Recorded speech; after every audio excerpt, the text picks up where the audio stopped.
Welcome to the Bill Walton Show, featuring conversations with leaders, entrepreneurs, artists, and thinkers. Fresh perspectives on money, culture, politics, and human flourishing. Interesting people, interesting things. Welcome to the Bill Walton Show. I'm Bill Walton. The Chinese Communist Party has been at war with America for the past 3 decades. That's the subject of a very important new book, The Indictment, which was pulled together and written by Frank Gaffney, who we all know is founder of the Center for Security Policy and hosts a terrific radio TV show, Securing America with Frank Gaffney on Real America's Voice, weeknights, and I think Monday night's a special night because I appear often with Frank on Mondays, and we enjoy weekly conversations about just this topic, China and its machinations in the world. It's maybe the biggest topic we face because it's not only a national security issue, a threat from abroad, but if you look at China's strategy, it's been to infiltrate the United States, and they've done that stealthily and effectively, as I mentioned, for decades. So we have a big problem here, and we need to do something about it. And Frank has put together a book not only describing the problem, which is what most people do with books, but coming up with some terrific solutions. Frank, welcome. Thank you, Bill. It's great to be with you, and thank you for all the contributions you make to our program. Well, we got to do it together. Yeah, we do, for sure.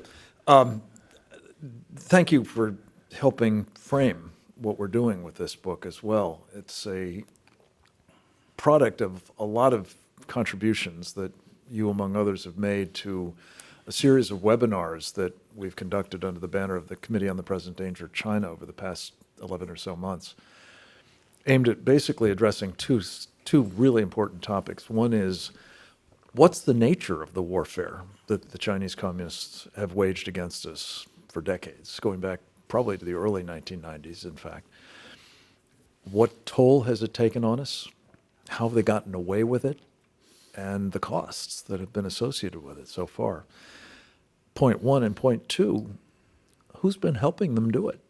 Who, as you say, inside America have been enablers or facilitators or apologists, at least, for what they've been doing to us.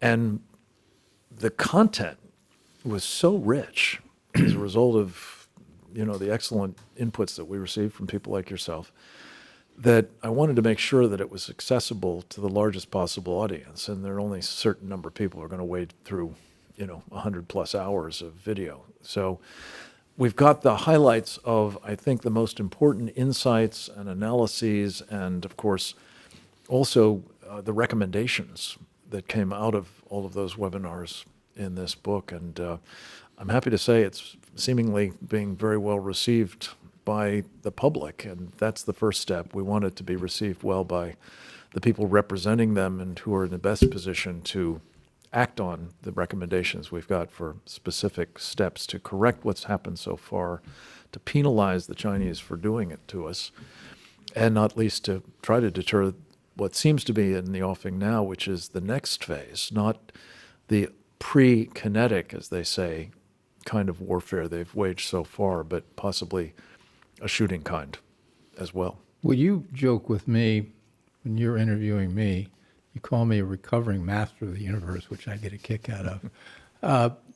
I never was, really, but maybe a little. Yes, of course you were. But the thing that's striking is that Wall Street, multinational corporations in America, Congress, the Academy, really, in Hollywood, have been working with China for decades, the 3 decades we've talked about, during which time the Chinese had a deeper plan, and we seem to be oblivious. And I only reference my Wall Street days because I think I was part of the problem. The idea was we're going to make China be a member of the World Trade Organization, we're going to do business with them, they're going to get rich, they're going to become democratic, and they'll be just like us, and we'll live happily forever. Well, that didn't happen because of the Chinese deeper agenda. And I guess my question for you is, you've been watching this for years. how did this percolate along, and when did it emerge for most of us that this is a big threat?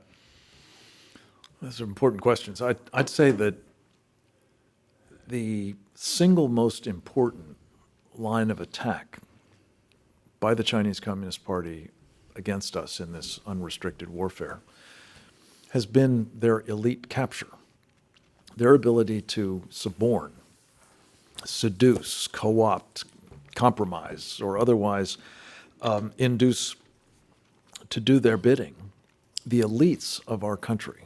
And by that we mean, yes, masters of the universe on Wall Street. We mean business leaders more generally. We mean, as you said, media, academia, Hollywood, and of course, not least, our political elites, both in the executive branch and in the Congress.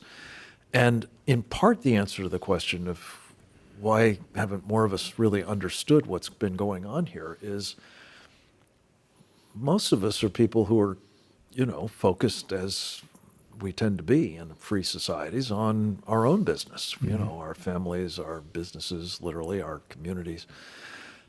We rely on certain people, not least, that we elect to represent us, to be looking out for our interests, protecting us. Minding our store. Minding the store, exactly.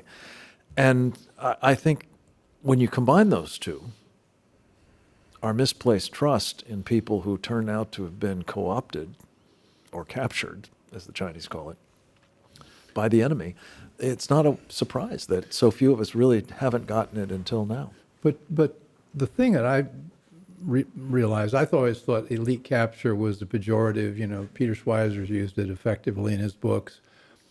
But it's right there in the Chinese Communist Party playbook. It's one of their key strategies. And it's not only happened here in the United States, but their Belt and Road Initiative, which has them helping countries all over the world with infrastructure projects. Capturing. Okay, thank you. And it's happened, if you look at what's happened in South America, Central America, Africa, parts of the Middle East now, it's interesting, not so much right around China because the China's immediate neighbors don't trust them at all. So it's been more in these other continents. They've had an explicit strategy to go in and co-opt the leadership of these countries. Mm-hmm. And it's again, same playbook. It's just using mostly money. Sometimes there's ideological affiliation. Sometimes there's some kind of coercion, sexual entrapment, what have you. But mostly it's money. They simply buy these people, whether they're elites here or whether they're elites in these countries developing around the world. It's probably mostly just a question of how costly is it to the Chinese, but it's chump change in the great scheme of things. Our colleague and friend Trevor Loudon, a member of our Committee on the Present Danger of China, is very fond of saying, look, when you contemplate the costs associated with a war to conquer another country, to achieve your hegemonic objectives, compared to buying off their elites, it's a trivial amount of money. Yeah. And it is highly effective and has been. But my point is really this. You asked the question, are Americans even now actually alive to how serious the danger is? And I would say not adequately, but more than they have been, despite this effort by the elites to sort of keep them in the dark. And the reason I think that's so, Bill, is charge number 4 in this 9-count indictment of ours is the biological warfare attack that the Chinese Communist Party deliberately unleashed against our country, involving a virus out of a biological warfare laboratory in Wuhan called the Wuhan Institute of Virology. And this was the subject of another book that we've done called The CCP is at War with America. And it was a Team B, independent assessment that came up with this basic conclusion. We don't know how the virus got out of the laboratory. We have lots of evidence that that's where it came from, not least because Tony Fauci was paying for and giving them technology to genetically engineer coronaviruses in that laboratory. That's what they call in the intelligence business a clue. And the clue takes you to the next question, which is How did it get out? We don't know. But what we Right. do know is once it was out, Bill, the Chinese communists deliberately sent it here at the same time they were not allowing people to leave Wuhan to go anyplace else in China. They were welcome to go to the United States. They were enabled to go here and to other nations around the world. And not surprisingly, in fact, quite intentionally, they spread this pandemic with them wherever they went. Well, the problem I think America has in this is that there's cognitive dissonance. We talk about the elites, we talk about the multinationals, Hollywood, et cetera. They're deep relationships they've developed in China. Steve Schwarzman of Blackstone Group has created something called Blackstone Scholars, which are basically Rhodes Scholars with an institute he set up in Beijing. Scott, or let's see, who runs Apple now? Tim Cook. Thank you, Kenny. Tim Cook spent 20 years in China developing sourcing and relationships in China for the iPhone. The iPhone basically can't get built unless it's in China. These people have developed friendships in addition to their business dealings. And so when you see something like this leveling a charge that China is at war with us, they have a hard time accepting that.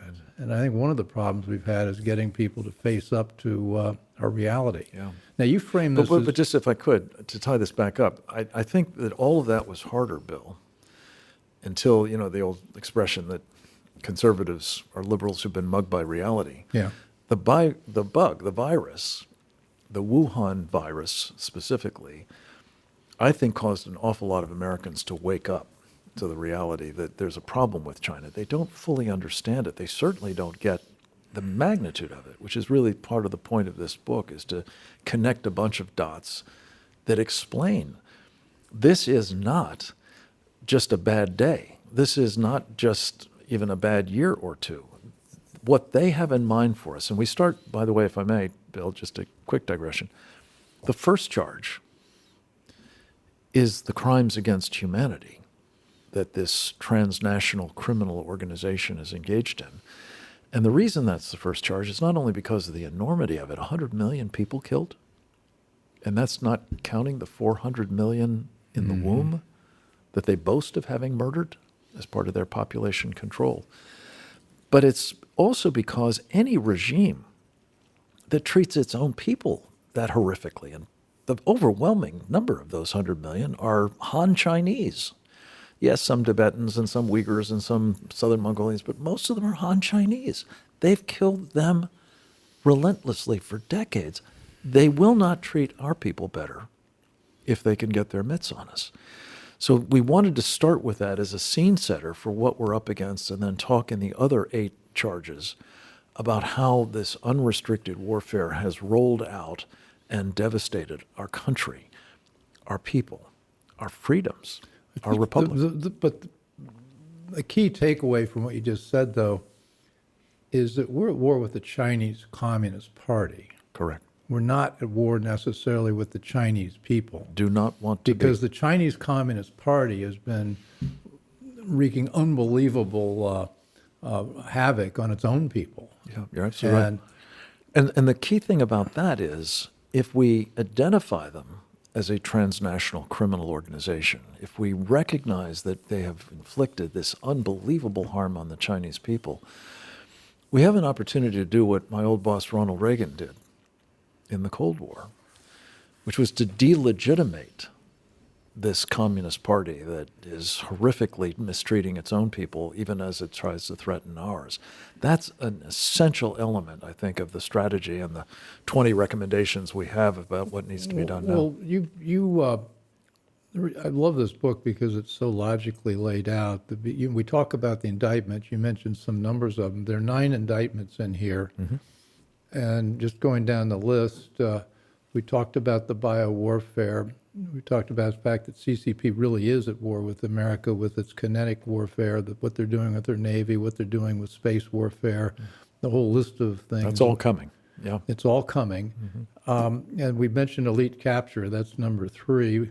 Number 5 is what they've done to take down our economy. They really took advantage of the World Trade situation and hollowed out American manufacturing with the help of American elites. Right. Economic warfare. Energy security. I mean, somehow they've been very, very assiduous in pushing green climate change policies, which, of course, if you do wind and solar, where's that all made? China. So, Right. on and on. I don't want But Bill, to the get point- every one of them here, but for people who are going to read this book, this is a great way to synthesize what they're doing. Right. And at the end of it, I'm hoping people will say, these are criminal acts. And the reason that's so important is if they're understood as such, then those friends of China, people you used to work with and some you've mentioned here, are accomplices to criminal acts against our country. And that means, I believe, if we can prosecute this case against the Chinese Communist Party, this transnational criminal organization, and its enablers, its co-conspirators, its accomplices, whatever you want to call them, we have a chance of actually creating conditions under which this kind of stuff stops. This helping of the takedown of America by American elites is right at the top of the list of things that need to be done now if we're to survive our country.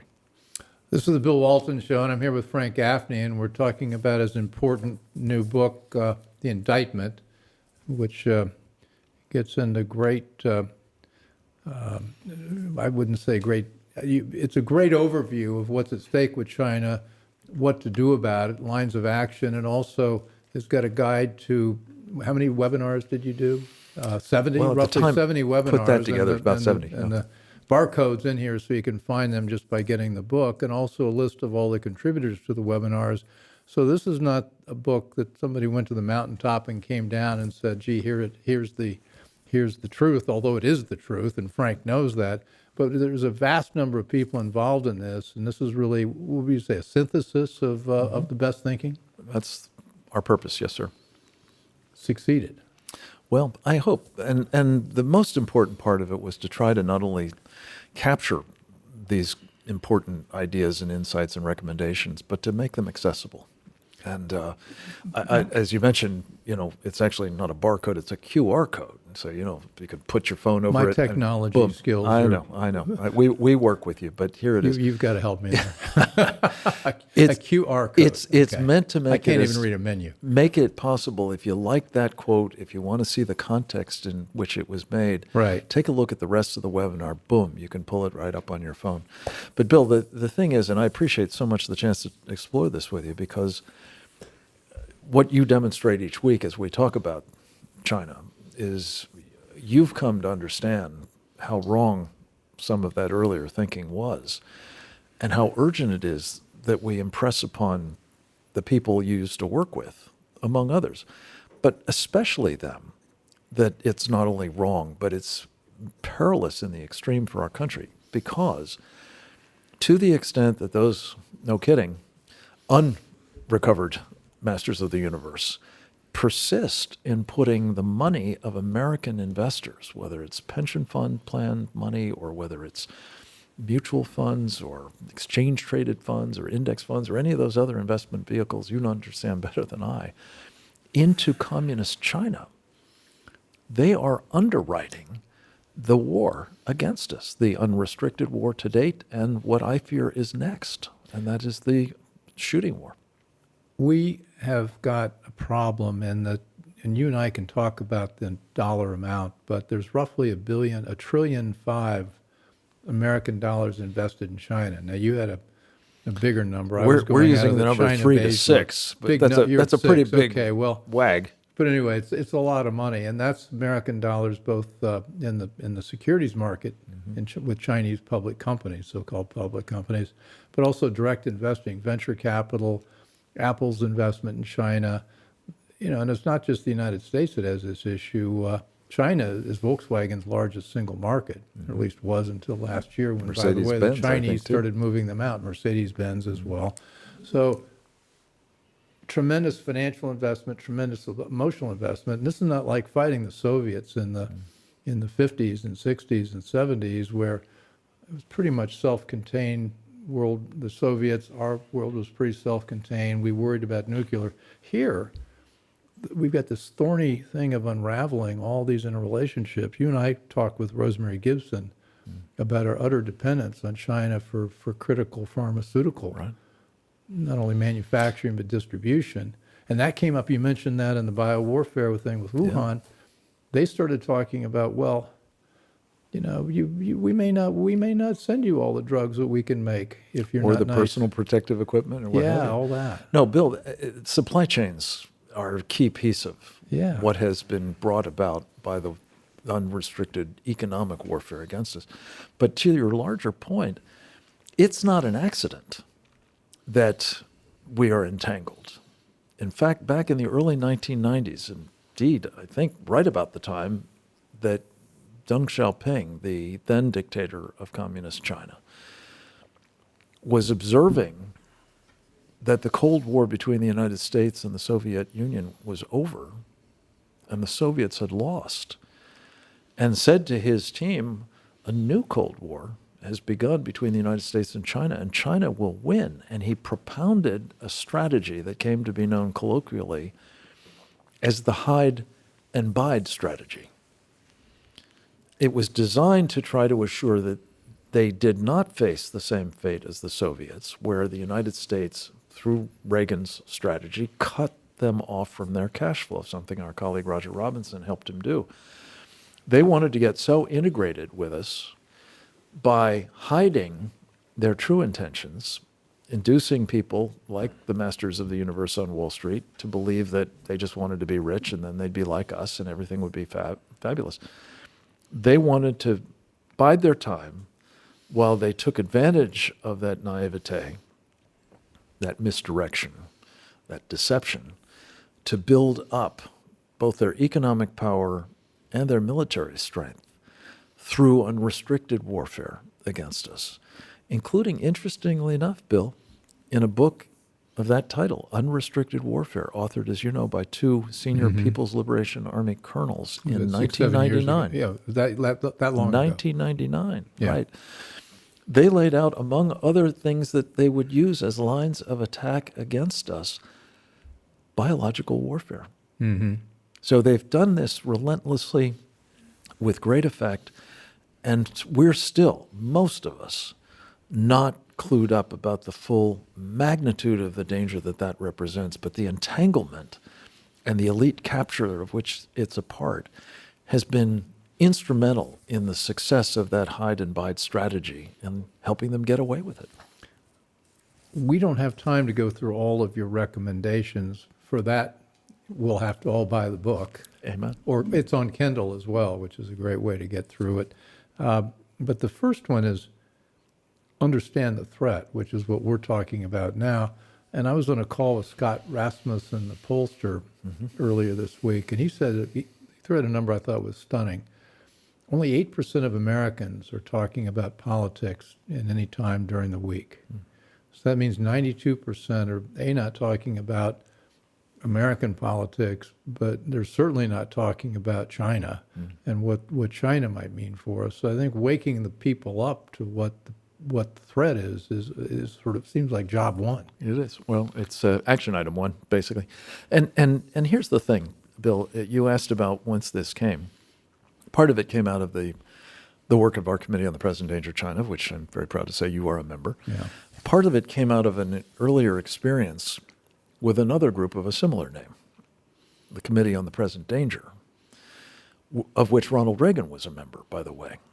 And as he approached the 1980 election, he went to his colleagues in the Committee on the Present Danger and he said, would you help me devise a strategy that would be very clearly different from Jimmy Carter's sort of détente strategy? It wouldn't even be containment. It would be rollback. And you were working for Reagan then? I was not working for Reagan at that time. Okay. He was running for office. I worked for him in 1983 Later, to 87. okay. But the piece of this that's really important is he got a strategy and he took it to the American people as a choice in the 1980 campaign. He made it very explicit. he was in favor of putting the Soviet communists on the ash heap of history. Mm-hmm. He got a mandate to do that, an overwhelming one from the American people. And having that mandate, he executed upon it, by the way, with the help of about 30 members of the committee. Flash forward. We believe in our time it is essential for a similar kind of adoption by political leaders who are not captured, who are not under any illusion about the nature of this threat, and who will seek a mandate from the American people for a course correction that is desperately needed. And that if, please God, we have time, that war does not spring upon us in the meantime, we have time for a course correction at last. We need to wrap up here because I know you and I want to talk. We've got another topic we want to get into beyond this one. We're going to be talking with Ben Weingarten, who's done a terrific bit of work on CISA and did a recent congressional testimony on it. We want to talk, Frank and I both want to talk to him about it. But the thing that I think, Frank, I've actually lost my train of thought. Help me out here. Well, I think you were concluding to make the point that we need to buy the book. I want to go on forever. Buy the book. Buy this book. When in doubt, default to that proposition. Anyway, I was going to make a crack about Joe Biden, which I think probably can go unremarked. I guess there was a reason why I went. You went dark. I went dark. Okay, so with that plausible explanation, this has been the Bill Walton Show, and I'm here with my great friend and great patriot, Frank Gaffney. We've been talking about his book, The Indictment, which I encourage everyone to get. It's a great, quick read, but you're going to know a lot about China and what's at stake if you take the time with it. So anyway, thanks for joining us on the Bill Walton Show. And as you know, you can find us always on all the major podcast platforms, Rumble, YouTube. We're on CPAC now on Monday nights, and we're also on Substack now, which is a very interesting platform. Send us your comments about upcoming shows, upcoming guests you'd like us to get into. As you know, we like to take complicated things and try to explain them in a way that all of us can understand. So thanks, Frank Gaffney, for joining. This has been a pleasure. A short but I think penetrating conversation, and I'll see you next Monday. Yes, indeed. Okay. Anyway, thanks for joining. I hope you enjoyed the conversation. Want more? Click the subscribe button or head over to thebillwaltonshow.com to choose from over 100 episodes. You can also learn more about our guest on our Interesting People page. And send us your comments. We read every one, and your thoughts help us guide the show. If it's easier for you to listen, check out our podcast page and subscribe there. In return, we'll keep you informed about what's true, what's right, and what's next. Thanks for joining.